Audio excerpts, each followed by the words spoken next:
Hey everyone, and welcome to my channel. This is Tucanxan, and you are watching the Tucanxan art channel. Thank you for joining me today. Today's speed drawing is going to be a little bit more personal and less about the process behind this piece, because it is in honor and in memory of my deceased mother, who passed away 3 years ago. So I found this old picture of my mom when she was 20, and she lived in Peru at the time, because that's where she was born, and I knew I wanted a piece where I got across the idea that she's still with me, and I can still feel her presence, even though she's not physically here anymore. And I'm not going to go too much into detail about the experience of it. Maybe someday when I feel a little bit more comfortable putting all my cards on the table for you guys, because it was a gruesome experience and a bit of a gruesome death, and I don't want to scare you all away. But long story short, she passed away when I was a month from graduating college, and I used to be in the circus, weirdly, and it was in the middle of my circus performances, and pretty much my whole collegiate career she was in the process of dying, and she actually fought cancer 8 times, and she started fighting cancer when I was 8 years old. So it was a 14-year-long ordeal, and I just have to say that it is a very difficult thing to process and to witness. So for those of you out there who have lost your mother or your father, or that one person in your family who really takes the time to show you what it is to be a good person, and to show you what it is to be loved and to give others love, I'm very sorry if you've had to have that experience as well. And even more so, I'm sorry for those of you who have that positive person in your life that was taken away suddenly. I was very fortunate to have my mother as long as I did. She got to watch me grow up, and she almost made it through college with me. So I'm very sorry for those who have their loved one there one day and then just suddenly they're gone. None of it is easy. It's a very difficult process to go through and to handle. So also for those of you out there who have had similar experiences, I want to tell you that however you're reacting to it, it's okay. Obviously, don't go kill anyone, because that's not okay. But to experience that loss however you feel, it's okay. Whether you feel nothing, you feel numbness, you feel rage, you feel sadness, or all of it, it's totally okay however you're feeling, and it's a process to deal with those emotions. And I don't think that the pain or the fact that I miss my mom is something that's ever going to go away. I've heard that it gets a little easier with time, but it never goes away. And as far as I can tell, 3 years away from the day, I definitely agree. So I thought I would kind of maybe preach a little bit and tell you about what I learned from that experience, because I learned a lot, and it made me a very strong person, but it also broke me in a lot of ways that I don't think are negative. I think that are actually, in a really good way, because it made me have to be who I am today. So, because obviously there were a lot of things that happened during those 14 years, and a lot of ups and downs, and a lot of near-death experiences on my mother's side.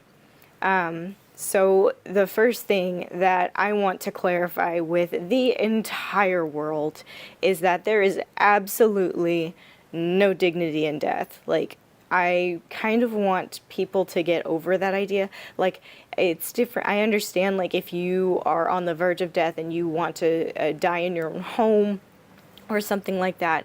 But just get over the idea of dignity in death, because it is not there. It does not happen. It is a very ugly thing. And then post-mortem is the beauty. It's not the actual death itself, because there's a lot that happens biologically when the body shuts down, and you can do some research about it. The next thing that I learned, and every year so far that this has come about, I wanted to just encourage people to do this so much. If you have that parental figure in your life that you love so much, and you dedicate much of your positive attributes and how to treat others to that person, whether it's your biological mother or your biological father, or both your parents, or someone who is like a father or mother to you, I strongly encourage you to please take a moment when you hear this and talk to them and tell them how much you love them. Tell them how much you appreciate them. Even if you're not really that kind of emotional person where you're that open with these kinds of feelings, do it, because there is a very strong chance that if something happened, and hopefully it doesn't, hopefully you don't have to experience what this is like, that you will regret not having told them. So just go to that person who you love so much and go hold them in your arms. I think, like, knowing that my mother isn't here anymore physically is harder, because you may believe in heaven or hell or in some kind of paradise after life or experience, and death is only the beginning. But the hardest part of being on the receiving end of death is being left behind by your loved one, because your loved one doesn't suffer anymore, and that's a beautiful thing. But for me, I think what I struggle with the most is not being able to physically hold my mother anymore, because she was such a wonderful person, and she had her flaws, obviously we all do, but she was so good at being a mother, and she was so good at just giving selflessly and giving love, and that's what I learned from her. And I find myself sometimes, even though we're 3 years away, like, I find myself thinking, oh, I can't wait to tell Mom what happened. And it's like, no, you can't do that. And sure, she's watching me from above, or she's with me always, yes, but it's not the same, and it's a very sad feeling to know that you can't touch them anymore. You can't hear their voice. You can't hear their bracelets jingle on their wrist and that kind of stuff. So please, please, please, please, whoever that person is that you love, go to them. Tell them how much you love them. And this kind of brings me to my next point. If you have a family member who is in the process of dying, or just in general, who is older, or you may be worried that you don't have that much time left with them, the next piece of advice that I can give you is find out as much as humanly possible about them. Talk to them and just let them open up with you whatever they are comfortable with opening up about. Because my dear mother, she was a very, very private person, and to this day there are so many things that I don't know about her. And I was really lucky, because when I was in college, I did a documentary about her and about her experience of fighting cancer, and I got to know her much better. And still, though, I know that there's so much that she never told me, because I found out some things after she passed that I had no idea. So I just, please, please, please go and ask your parents about their life. Ask about the first time they had a drink. Ask about the first time they smoked a blunt. Ask about the first time they had sex with someone, what their first relationship was like, what their home life was like, what they liked to do for fun when they were a kid, what their fondest memory was. Like, you will be so glad to know those things after this person passes, because those are the memories that keep you going. And that's just, I don't know, I feel like that's just really an important thing.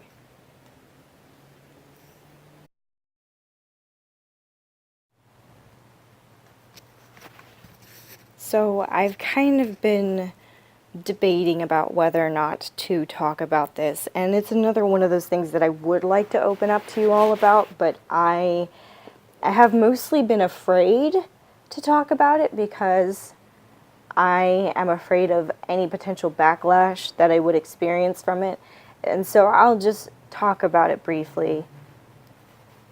I put a lot of time into this piece. I started working at like 10:30 in the morning, and I didn't finish until around 5 o'clock in the afternoon. And it's not perfect, but it's a very soulful piece. And I was so engrossed in this piece yesterday because that's kind of how I was dealing with my feelings. And it was a very cathartic process, and it was very positive. It turned a very negative thing into a very positive and beautiful thing. And so I called my dad the day before, and we talked for a bit. And so this is just to give you an example of what I have, where I come from, what I've been dealing with, the reason why the death of my mother was such a big impact on me.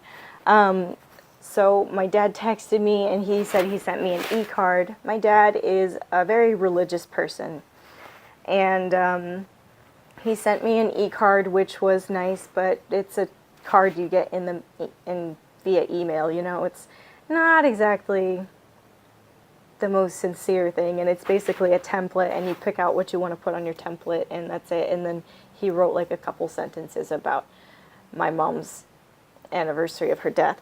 And so then he texted me again. He texted me doing okay, and I responded a little while later because I hadn't responded to his previous text about the e-card.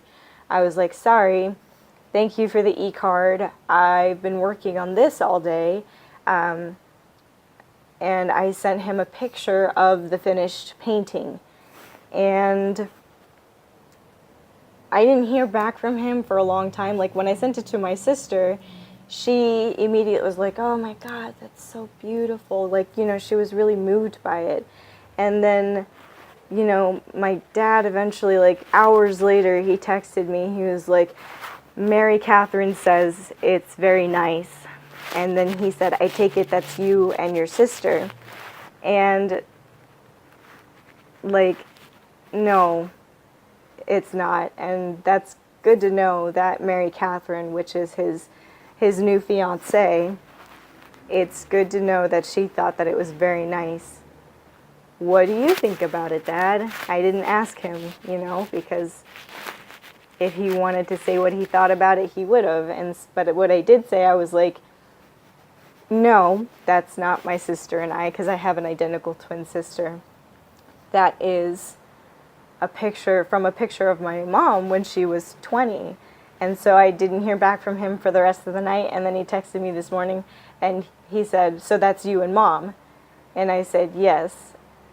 And he didn't say anything else. He didn't say that if he liked it or anything. Knowing my dad, he's probably jealous that I didn't include a picture of him as well. So I'm not going to go too much into my history with my dad, but that's just kind of a little glimpse. You can tell that maybe he's not the nicest, best person, and I know he has done the best he can, but yeah, it was heartbreaking, especially after I put so much effort into it, and that is something that I've always wanted. I want my dad to be proud of me, but that he's the one person that never really has been, and when I do something for myself, it's more about his accomplishments and like, oh, well, you're following my footsteps and stuff like that. So I really don't want to get into it too much, because if he saw this, he would be irate. So that's all I'm going to talk about for that. But while we have a few minutes left here, I'll talk a little bit about the process. So this was a mixed media piece with watercolor. I started off by lining with my coal erase pencil, and I started the drawing on camera, but I realized I was like, I don't want to make any mistakes. So I took the piece off camera and I finished lining it, and then I started in with the watercolor, and I wanted like a lavendery kind of feel, so it's actually still kind of very pastel, but it's not pastel grunge or punk or whatever. I think this kind of looks a little bit more like Easter. So I started in with the watercolor, and here is something that's, I think, kind of important for other artists, because I know a lot of people use coal erase, and I don't know if you know this or not, but in my experience, the reason why I had to go back in and completely line the figures is because the coal erase bleeds or activates with water. So it's almost like you get like a watercolor painting thing that happens. So be careful if you decide to do your line work with a coal erase Prismacolor pencil. And then I started going in, I think, with the facial features, and I used a very light pink for mine. And my mom, she was beautiful, you know, she had very tan skin, but she was still kind of pale, so she had like those really pretty olivey undertones. And then I thought that the vignette was too dark, so I went in with gouache and I made it a lighter color. I colored her dress a bunch of different little light colors, and this is about it. This is about the end of the video. And the Higgins ink that I used to do the curling details on the side, it took a lot of passes to get that to really show. And both the Sakura Jelly Roll and the Uniball Sigma do not like drawing over the velvety finish of gouache. But here it is. Here's the finished piece. Obviously it's not perfect, but I'm super proud of it. And like when I look at it, that is my mother.